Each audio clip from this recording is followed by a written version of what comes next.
Hi everyone, welcome back to கற்றல் களஞ்சியம் channel. 6ஆம் வகுப்பு தமிழ் பாடத்தில் 3ஆம் இடைப்பருவத் தேர்வு பிப்ரவரி 2025ஆம் ஆண்டுக்கான மிகவும் முக்கியமான வினாக்களை தான் இந்த வீடியோவில் நம்ம தெளிவாக பார்க்க போகிறோம்.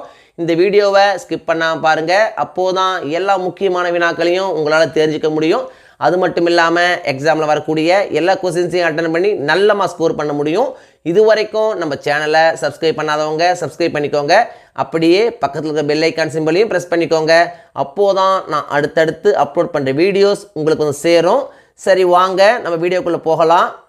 6ஆம் வகுப்பு தமிழ் பாடத்தில் 3ஆம் இடைப்பருவத் தேர்வுக்கான பாடப்பகுதிகள் என்னென்ன அப்படின்னு பார்த்தீங்கன்னா, பாரதம் அன்றைய நாற்றங்கால், தமிழ்நாட்டில் காந்தி, வேலு நாச்சியார், நால்வகை சொற்கள், பராபரக்கண்ணி, நீங்கள் நல்லவர், பசிப்பினி போக்கிய பாவை, பாதம், பெயர்ச்சொல், திருக்குறள். இயல் 1 பாரதம் அன்றைய நாற்றங்கால். இந்த செய்யுள்ள என்னென்ன முக்கியமான வினாக்கள் அப்படின்னு பார்த்தீங்கன்னா, பக்கம் 4 எடுத்துங்க.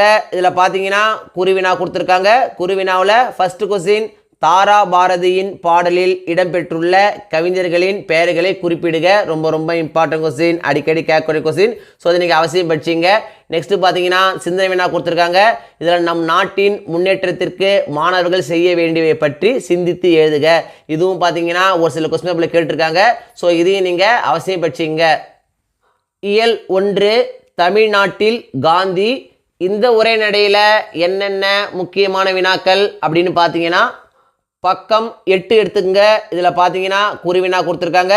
குருவினாவில் ஃபர்ஸ்ட் கொஸ்டின், காந்தியடிகள் மதுரை மீனாட்சி அம்மன் கோவிலுக்குள் முதலில் ஏன் நுழையவில்லை? செகண்ட் கொஸ்டின், காந்தியடிகளுக்கு தமிழ் கற்கும் ஆர்வத்தை ஏற்படுத்திய நிகழ்வை கூறுக. இந்த 2 கொஸ்டின்லேருந்து நிச்சயமாக கொஸ்டின் எக்ஸாம் வந்துடும். ஸோ இந்த 2 கொஸ்டின் நீங்கள் அவசியம் படிச்சிங்க. நெக்ஸ்ட் பார்த்தீங்கன்னா சிறுவினா கொடுத்துருக்காங்க. இதில் ஃபர்ஸ்ட் கொஸ்டின், காந்தியடிகளின் உடை மாற்றத்திற்கு காரணமாக அமைந்த நிகழ்வினை எழுதுக. ரொம்ப இம்பார்ட்டன்ட் கொஸ்டின், அடிக்கடி கேட்கக்கூடிய கொஸ்டின். ஸோ இதை நீங்கள் அவசியம் படிச்சிங்க. இயல் 1 வேலு நாச்சியார். இந்த விரிவானத்தில் என்னென்ன முக்கியமான வினாக்கள் அப்படின்னு பார்த்தீங்கன்னா, பக்கம் 12 எடுத்துங்க. இதில் பார்த்தீங்கன்னா மதிப்பீடு கொடுத்துருக்காங்க. இதில் ஃபர்ஸ்ட் கொஸ்டின், வேலு நாச்சியார் சிவகங்கையை மீட்ட நிகழ்வை சுருக்கமாக எழுதுக. நிச்சயமான எக்ஸாம் வந்துடும். ரொம்ப இம்பார்ட்டன்ட் கொஸ்டின், அடிக்கடி கேட்குறாங்க. ஸோ இதை நீங்கள் அவசியம் படிச்சிங்க. இயல் 1 நால்வகை சொற்கள். இந்த இலக்கணத்தில் என்னென்ன முக்கியமான வினாக்கள் அப்படின்னு பார்த்தீங்கன்னா, பக்கம் 14 எடுத்துங்க. இதில் பார்த்தீங்கன்னா குருவினாக்கள் கொடுத்துருக்காங்க. குருவினாக்களில் ஃபர்ஸ்ட் கொஸ்டின், சொல் என்றால் என்ன? செகண்ட் கொஸ்டின், சொற்களின் வகைகளை எழுதுக. இந்த ரெண்டுமே ரொம்ப இம்பார்ட்டன்ட் கொஸ்டின், ஒன்று மாற்றி ஒன்று கேட்டே இருக்காங்க. ஸோ இந்த 2 கொஸ்டின்ஸ் நீங்கள் அவசியம் படிச்சிங்க. நெக்ஸ்ட் பார்த்தீங்கன்னா பக்கம் 16 எடுத்துங்க. இதில் பார்த்தீங்கன்னா கீழ்காணும் தலைப்பில் கட்டுரை எழுத கொடுத்துருக்காங்க. தேசிய ஒருமைப்பாடு. நிச்சயமாக நம்மளுடைய எக்ஸாமுக்கு வந்துடும். ஸோ இந்த கொஸ்டின் நீங்கள் அவசியம் படிச்சிங்க. இயல் 2 பராபரக்கண்ணி. இந்த செய்யுள்ள என்னென்ன முக்கியமான வினாக்கள் அப்படின்னு பார்த்தீங்கன்னா, பக்கம் 21 எடுத்துங்க. இதில் பார்த்தீங்கன்னா குருவினா கொடுத்துருக்காங்க. குருவினாவில் ஃபர்ஸ்ட் கொஸ்டின், யாருக்கு தொண்டு செய்ய வேண்டும்? செகண்ட் கொஸ்டின், இன்ப நிலை எப்போது வந்து சேரும்? ரெண்டுமே ரொம்ப இம்பார்ட்டன்ட் கொஸ்டின் தாங்க, ஒன்று மாற்றி ஒன்று கேட்டே இருக்காங்க. ஸோ இந்த 2 கொஸ்டின்ஸ் நீங்கள் அவசியம் படிச்சிங்க. நெக்ஸ்ட் பார்த்தீங்கன்னா சிறுவினா கொடுத்துருக்காங்க. இதில் பராபரக்கண்ணியில் தாயுமானவர் கூறுவன யாவை? இதுவும் பார்த்தீங்கன்னா ரொம்ப இம்பார்ட்டன்ட் கொஸ்டின், நிச்சயமாக எக்ஸாம் வந்துடும். ஸோ இந்த கொஸ்டின் நீங்கள் அவசியம் படிச்சிங்க. இயல் 2 நீங்கள் நல்லவர். இந்த செய்யுள்ள என்னென்ன முக்கியமான வினாக்கள் அப்படின்னு பார்த்தீங்கன்னா, பக்கம் 23 எடுத்துங்க. இதில் பார்த்தீங்கன்னா குருவினா கொடுத்துருக்காங்க. இதில் ஃபர்ஸ்ட் கொஸ்டின், பழம், வேர் ஆகியவற்றின் இயல்புகள் யாவை? ரொம்ப இம்பார்ட்டன்ட் கொஸ்டின், அடிக்கடி கேட்கக்கூடிய கொஸ்டின். ஸோ இதை நீங்கள் அவசியம் படிச்சிங்க. இயல் 2 பசிப்பினி போக்கிய பாவை. இந்த உரைநடையில் என்னென்ன முக்கியமான வினாக்கள் அப்படின்னு பார்த்தீங்கன்னா, பக்கம் 27 எடுத்துங்க. இதில் பார்த்தீங்கன்னா குருவினா கொடுத்துருக்காங்க. இதில் ஃபர்ஸ்ட் கொஸ்டின், அமுத சுரபியின் சிறப்பு யாது? செகண்ட் கொஸ்டின், கோமிகி என்பதன் பொருள் யாது? இந்த ரெண்டுமே ரொம்ப இம்பார்ட்டன்ட் கொஸ்டின், அடிக்கடி கேட்கக்கூடிய கொஸ்டின். ஸோ இது நீங்கள் அவசியம் படிச்சிங்க. நெக்ஸ்ட் பார்த்தீங்கன்னா சிறுவினாவில் ஃபர்ஸ்ட் கொஸ்டின், மணிப்பல்லவத்தீவு எவ்வாறு காட்சி அளித்தது? செகண்ட் கொஸ்டின், மணிமேகலை மன்னரிடம் வேண்டியது யாது? இந்த ரெண்டுமே ரொம்ப இம்பார்ட்டன்ட் கொஸ்டின், நிச்சயமாக நம்ம எக்ஸாமுக்கு வந்துடும்.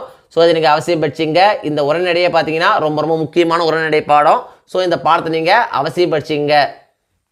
இயல் 2 பாதம். இந்த விரிவானத்தில் என்னென்ன முக்கியமான வினாக்கள் அப்படின்னு பார்த்தீங்கன்னா, பக்கம் 31 எடுத்துங்க. இதில் மதிப்பீடு கொடுத்துருக்காங்க. இதில் பாதம் கதையை சுருக்கி எழுதுக. ரொம்ப ரொம்ப இம்பார்ட்டன்ட் கொஸ்டின். நிச்சயம் நம்ம எக்ஸாம் வந்துடும். ஸோ இதை நீங்கள் அவசியம் படிச்சிங்க. இயல் 2 பெயர் சொல். இந்த இலக்கணத்தில் என்னென்ன முக்கியமான வினாக்கள் அப்படின்னு பார்த்தீங்கன்னா, பக்கம் 34 எடுத்துங்க. இதில் பார்த்தீங்கன்னா குறிவினா கொடுத்துருக்காங்க. இதில் ஃபர்ஸ்ட் கொஸ்டின் பெயர் சொல் எத்தனை வகைப்படும், அவையாவை. ரொம்ப ரொம்ப இம்பார்ட்டன்ட் கொஸ்டின், அடிக்கடி கேட்குறாங்க. நெக்ஸ்ட் பார்த்தீங்கன்னா செகண்ட் கொஸ்டின் இடுகுறி பெயர் என்றால் என்ன. தேர்டு கொஸ்டின் காரண பெயர் என்றால் என்ன. இந்த 3 கொஸ்டின்லேருந்து நிச்சயமாக ஒரு கொஸ்டின் எக்ஸாம் வந்துருங்க. இந்த 3 கொஸ்டின் இல்லாமல் கொஸ்டின் பேப்பர் பார்க்க முடியாது. ஸோ இந்த 3 கொஸ்டின் நீங்கள் அவசியம் படிச்சிங்க. நெக்ஸ்ட் பார்த்தீங்கன்னா சிறுவினா கொடுத்துருக்காங்க. இதில் செகண்ட் கொஸ்டின் அறுவகை பெயர் சொற்களுக்கும் எடுத்துக்காட்டுகள் தருக. ரொம்ப ரொம்ப இம்பார்ட்டன்ட் கொஸ்டின், அடிக்கடி கேட்கக்கூடிய கொஸ்டின். ஸோ இதையும் நீங்கள் அவசியம் படிச்சிங்க. 3ஆம் இடைப்பருவ தேர்வை பொறுத்த வரைக்கும் இந்த வீடியோவில் நான் கொடுத்துருக்கிற இந்த கொஸ்டின்ஸை மட்டும் நீங்கள் படித்தா போதும். எக்ஸாம் வரக்கூடிய எல்லா கொஸ்டின்ஸையும் அட்டன் பண்ணி நல்ல மார்க்ஸ் ஸ்கோர் பண்ண முடியும். 1 மார்க்ஸை பொறுத்த வரைக்கும் இம்பார்ட்டன்ட் 1 மார்க்ஸ் அப்படின்னு படிக்காதீங்க. எல்லா 1 மார்க்ஸையும் படிங்க. அப்போது தான் 1 மார்க்ஸ் செக்ஷனில் உங்களால் ஃபுல் மார்க்ஸ் ஸ்கோர் பண்ண முடியும். இந்த வீடியோ நிச்சயம் உங்களுக்கு யூஸ்ஃபுல்லாக இருந்துக்கணும்னு நம்புகிறேன். இந்த வீடியோ உங்களுக்கு பிடிச்சிருந்தா லைக் பண்ணுங்கள், கமெண்ட் பண்ணுங்கள், மறக்காமல் உங்கள் ஃப்ரெண்ட்ஸுக்கும் ஷேர் பண்ணுங்கள். வேறு ஏதாவது டாபிக்ஸில் உங்களுக்கு வீடியோஸ் தேவைப்பட்டாலும் கமெண்ட் பாக்ஸில் போடுங்க. தேங்க்யூ. தேங்க்ஸ் ஃபார் வாட்சிங் my channel. See you in the next video.